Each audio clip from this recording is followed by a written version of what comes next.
하겠습니다. 자, 한덕수 대행의 측근이라고 할 수 있는 손영택 비서실장이 오늘 사의를 표명했다고 합니다.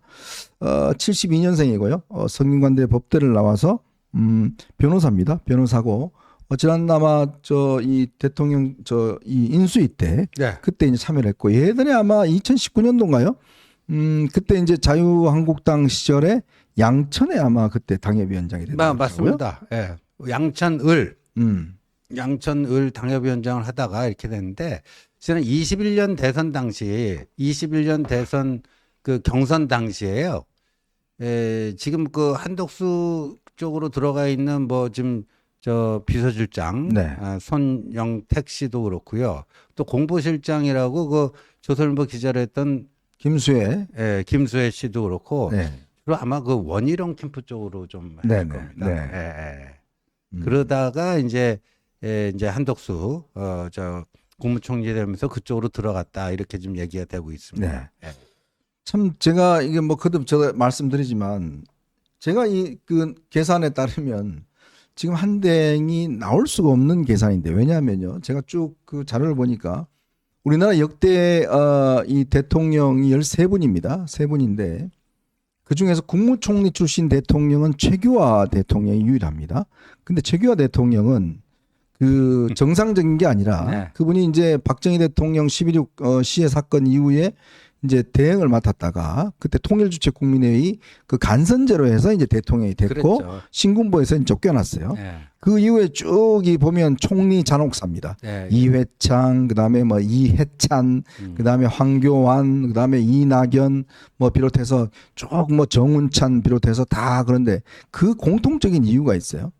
이게 어떤 정치인들은 창조적입니다. 그러니까 이 대선 대통령은 한편으로 보면 창의성과 창조성을 있는데 이 총리들은 관리하는 형이거든요. 근데 관리하는 형이나 그러니까 오늘 아침에 중앙일보가 어떤 기사를 썼냐면 이 한덕수 대행 쪽에서 나 대통령 하면 1년만 하겠다. 이렇게 안이 나왔다가 자기들도 야 이건 너무 좀 심하지 않냐? 그래서 3년이에요. 다시 또 바꿨던 모양인데 그러니까 그런 발상이에요. 아니 지금 국민들이 1년짜리 대통령을 지금 뽑겠습니까?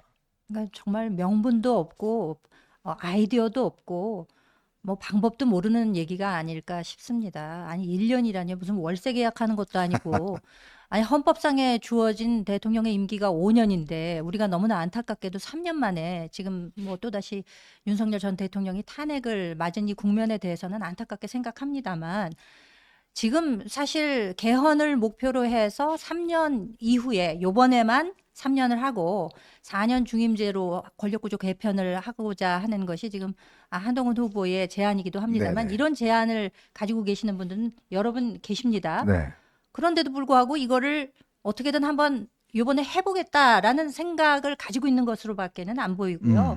사실 본인이 저는 과연 그런 강력한 권력 의지가 있는 분이실까라는 생각을 하는데 옆에서들 상당히 부추기는 게 저는 있었다고 네네, 봅니다. 맞아요. 아유, 총님, 저희가 다 만들어드리고 네. 저희가 지금 이거 팀이 딱 돼 있습니다. 그냥 나가시기만 하면 되는 거니까 그렇게 한번 결심만 해주세요. 라고 옆에서 자꾸 부추기니까 그 마지못해 그러면 내가 나가면 될까라는 생각을 하셨는지는 모르겠습니다만 저는 아무리 생각해봐도 아니 언감생심 지금 사실 윤석열 대통령 정부에서 유일한 총리로 장수 총리가 되시지 않았습니까? 그렇죠. 그리고 어쨌거나 저쨌거나 간에 뭐 저 민주당 쪽에서 우기는 내란 방조 혐의 거기서 자유롭기는 힘든 그런 위치에 있기 때문에 아니 본인이 안에다가 선수복 입고 그러면 그 겉에다가 심판복 입고 이렇게 하고 있다가 심판복 딱 벗고 선수로 뛰겠다. 지금 이 얘기인데 참 제대로 된 지금 판단하셔야 되는데 옆에서들 자꾸 저렇게 부추기고 일단 뭐 본인부터 관두고 나가서 뭐 5월 1일 날 지금 하신다는 거 아니겠습니까? 그렇죠.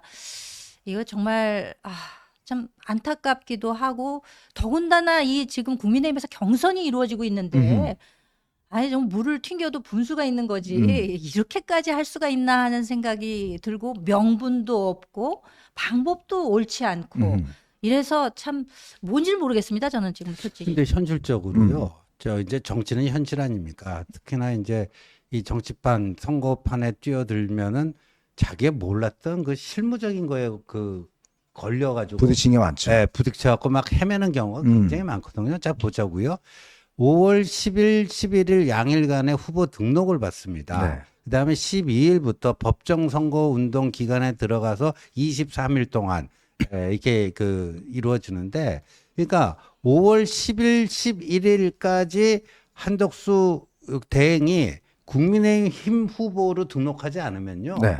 꽝이에요. 꽝이죠. 아, 뭐가 꽝이냐면요. 일단 무소속으로 나온다 쳐요. 무소속으로 나와서 국민의힘 후보 아무개 최종 후보와 이 단일화를 하는데, 그런데 그 후보 등록 끝난 다음에 단일화해서 이기잖아요. 네. 이기고 국민의힘에 입당을 하더라도요. 안 돼요. 기호 2번을 못 받습니다. 그렇죠. 아, 이미 못 바꿔요. 음. 그다음에 국민의힘의 선거 자금을 쓸 수가 없어요. 네네. 그거 어떻게 감당해요? 음. 그러니까 5월 뭐 1일이 됐던 2일이 됐던 본인이 사퇴하고 뭐 하잖아요. 그러면 딱 5월 늦어도 5월 9일까지는 단일화를 해야 돼요. 네. 딱 일주일 시간이 있습니다.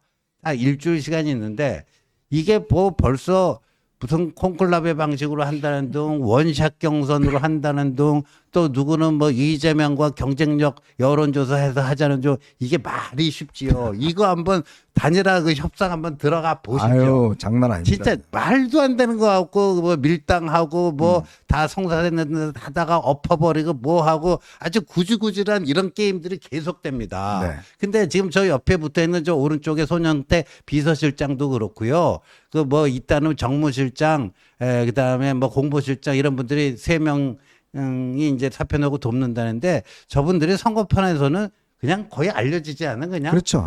아마추어거든요. 그거 감당 불가능합니다. 그러니까 이게 이제 제가 그래서 생각이 드는 게 도대체 기획자가 누굴까? 도대체 이런 발상을 한 사람이 누굴까? 이런 생각을 해봤어요. 요즘 보니까 뭐 정대철 헌정회 뭐 회장도 이야기 나오고 참 언제 때 정대철 회장인데 지금 요즘 나오시는지 모르겠습니다. 뭐 손학규 전 대표도 뭐 지원한. 그러니까 참 요즘 이 젊은 세대들은 전혀 모르는 사람들이에요. 근데 결정적으로 오늘 기사가 나온 게 권영세 비대위원장이 정대철 회장한테 전화해서 단일화를 좀 해달라고 요청을 했다라는 보도가 있었죠. 자, 거기에 제가 얼마 전에도 아마 그 말씀드렸습니다만은 권영세 비대위원장 부부와 한덕수 대행 부부가 뭐 만났다. 뭐 이런 뭐 정치권의 소문이 있어요. 뭐 그 대화 과정에서 이제 아마 이 한덕수 대행 그 쪽에서 굉장히 돈 걱정을 많이 하더라. 뭐 이런 이야기도 있었고. 자, 그러면 이게 사실은 친윤들이요. 이미 이 프로젝트를 가동을 했었습니다. 네. 친윤들은 이 한덕수 대행을 내세워서 제가 거듭 말씀드렸습니다마는 정진석 비서실장, 박덕흠 의원, 박수영 의원, 성일종 의원 뭐 이들이 처음에 촉발자잖아요. 그렇죠. 그래서 뭔가 띄워보면 될 수 있을 것이다라고 해서 이제 띄우고, 근데 그래도 이제 안 되니까 그러면 김문수 후보가 양보를 할 가능성이 제일 높으니까 김문수 후보 캠프로 지금 들어간 거 아니에요. 그렇죠. 지금 장동혁도 들어간 게 그것 때문에 들어간 거 아닙니까? 김문수를 숙주 삼아 갖고 한덕수 옹을 옹립하자 이거 네. 아니에요. 네. 예. 근데 그러려면 일단 경쟁력이 있어야 될 거 아니에요. 그렇죠. 그리고 비교 우위에 있는 게 하나라도 있어야 될 거 아니에요. 그렇죠. 자, 이재명과 붙어서 비교 우위에 있는 게 일단 나이, 그다음에 뭐 지금 팬덤, 지지층 뭐 등등 따져봤을 때 비교 우위에 있는 게 별로 찾을 수가 없어요. 그다음에 제일 중요한 거 지지율이 압도적이든지 뭐 그거라도 있으면 뭐 저희들이 선거 이 보수가 승리해야 되니까 다 승복하고 도와드릴 자세가 되어 있는데 문제는 그 아무것도 없다는 거예요. 그렇습니다. 그래서 요즘 이 친윤들이 멘붕이 왔다는 거 아니겠습니까? 그렇죠. 그러니까 저는 이거 큰 그림에서 보면은 결국에는 김옥균 프로젝트의 끝자락이 그림자를 길게 들이고 있는 게 아닌가. 저는 뭐 그런 생각을 해보게 되는데요. 네. 뭐 작년에 전당대회 때도 그랬습니다만 그 이후에도 뭐 끊임없이 어떻게 해서든지 한동훈만은 절대 안 돼. 네. 이 기류가 있었고 그거는 일종의 뭐 친윤이라고 뭐 딱 말할 수는 없겠습니다만 친윤을 중심으로 한 자기네들의 기득권을 잃지 않으려고 하는, 그래서 한동훈만은 절대 돼서는 안 된다라는 생각을 가진 분들이 또 대통령실과의 이런 연계선상에서 네. 어떤 이런 프로젝트들이 가동이 됐던 것이 아닌가라는 생각을 하는데 이번에도 역시 한동훈만은 절대 대선 후보가 돼서는 안 돼. 네. 이렇기 때문에 어떤 그 대안의 하나로서 한덕수 대행을 이렇게 띄워가지고 어떤 에드벌룬식으로 해서 만들어가지고 해보려고 했는데 근데 이게 지금 아까도 말씀이 나왔습니다만 분위기가 이게 정 반대로 지금 가고 있는 거 아니겠습니까? 근데 이게 지금 사실 권영세 또 권성동 두 분 지도부에 있어서 참 저는 유감인 게 아니 이게 정당이라고 하는 것이 물론 뭐 이제 대선 끝나고 뭐 후에 뭐 당권 뭐 다 뭐 자기네 기득권 다 줬습니다만 아니 그 정당의 지도부라고 하면은 지금 경선이 진행되고 있는데 이 경선을 잘 아주 공정하게 운영해서 훌륭한 후보를 한 명 배출해내야 하는 것이 가장 큰 임무입니다. 그렇죠. 이거는 한덕수 대행이 마치 앞으로 한 달 정도 남아있는 대선 관리를 잘하는 것을 내 마지막 공직의 소임으로 하겠다는 것과 결이 같은 얘기라고 그렇죠. 할 수가 있는데 아니 이 두 분들이 서로 연결이 돼가지고 밀어주고 끌어주고 헌정 회장한테 부탁해가 이 판 만들어 달라고 하고 네. 헌정 회장이 왜 거기서 판을 만들어 주십니까? 더군다나 민주당 출신 민주당이에요. 아니십니까? 그리고 이분들이 지금요. 제가 이 지금 주요 플레이어로 지금 작동하고 계시는 분들의 연세를 쭉 살펴봤더니 지금 오늘 뭐 윤여준 이분이야 뭐 변론으로 하더라도 네. 정대철 헌정회장의 경우에는 그 지금 한덕수 대행의 경기고 5년 선배라고 합니다. 그렇죠. 형하고 친구예요. 네, 44년생이고 한덕수 대행이 49년생입니다. 네네. 우리 지금 후보 중에 김문수 후보가 51년생이고 네. 홍준표 후보가 54년생이에요. 음. 우리가 물론 뭐 물리적인 나이를 가지고 뭐 연세가 드셨으니까 그만하세요. 이 얘기를 하는 것은 아닙니다만 이게 OK 목장의 결투가 아니고요. 오비 목장의 결투가 되고 있어요. 올드보이들이 이 기회에 전부 나오셔가지고 지금 주요 플레이어로 지금 뛰고 계시는데 이게 우리 국민의힘에 도움이 지금 되는 겁니까? 그리고 이게 바른 겁니까? 이렇기 때문에 당원들로서는 참 이거 의문을 제기하지 않을 수가 없는 그런 네. 국면이라고 하겠습니다. 오비 목장의 결투. 아주 재밌네요. 그거 재밌고요. 네. 또 이제 우리 현정님이 별로 안 좋아하는 김민석 민주당 최고위원이 네. 오늘 저 MBC 좋아해요, 김민석. 아 좋아해요? 네. 네. 김민전 이야기 하시는 건 아니죠? 아니죠. 아유 헷갈렸어요. 네. 오늘 그 MBC 아침 라디오 나와서 한덕수 대행이 나오면은 5가지로 밟아주겠다. 밟아주겠다. 네. 그래서 내주 의무방이다. 내주 의무방? 네, 내가 뭐냐 그랬더니 내랑 공범 후보다. 네. 주는 뭐냐? 주술 연장 후보다. 아. 예. 의는 뭐냐? 예, 의리가 없다. 음. 호남인임을 숨기고 노무현 대통령 때 총리 등의 기용이 되고도 네. 노 대통령 서거 후에 참배도 하지 않는 의리가 없는 분이다.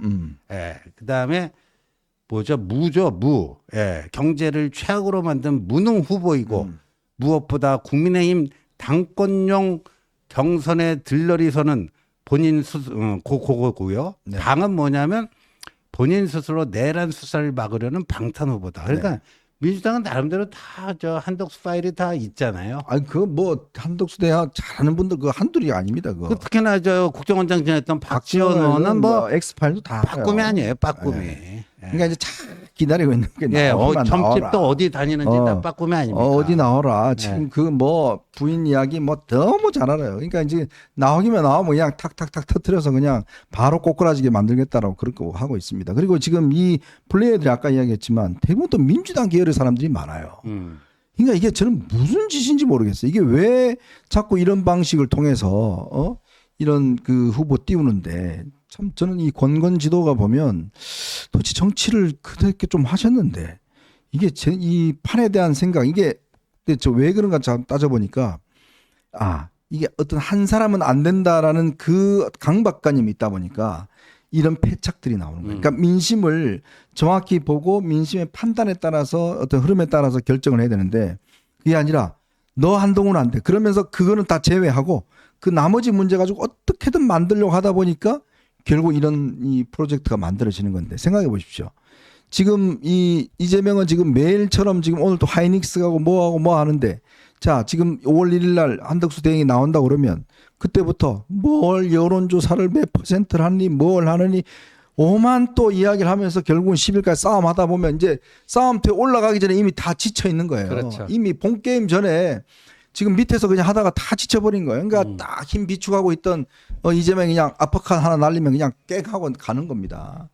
지금 그거를 이게 민주당 정권에게 이 계엄해갖고 저 선거 빨리 만들어 준 것도 모자라서 이제 그냥 마지막까지 이 선거 이 당선까지 보장해 주겠다는 거. 저는 도대체 이분들이 제대로 된 생각이 있는지 모르겠어요. 그러니까 그 콘클라베 이 얘기도요. 박수영 의원이 아마 얘기를 하셨을 그래서 거예요. 들은 건 있어갖고 그냥. 아니 그런데다가 하필이면 지금 프란체스코 교황이 지금 선종하셨기 때문에 진짜 콘클라베가 이제 열리게 됩니다.